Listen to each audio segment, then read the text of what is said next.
അമ്മയുടെ കൈകളിലുള്ള സുഖം എന്റെ കൈകളിൽ അല്ലേ? ഞാനെങ്ങനെ കാട്ടാടിന് പോയിരുന്ന ദേവനാണല്ലേ? ഇപ്പൊ മാതാവിൻ്റെതായിരിക്കുന്ന കണക്കിന്റെ മാർഗവത്വം എന്റെ കൈകളില്ല. പറയത്തില്ല അല്ലേ? ഈ കരച്ചിൽ കേൾക്കാൻ ആഗ്രഹിച്ചതല്ലേ?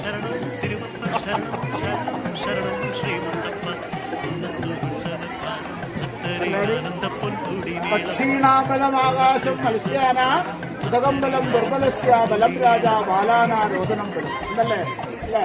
ഈ കുട്ടികൾക്ക് ബലം കരച്ചിലാണ്. കരഞ്ഞാല് എന്റെ അമ്മ എന്നെ കൊണ്ടുപോകും എന്ന ബലം ആർക്കുണ്ട്?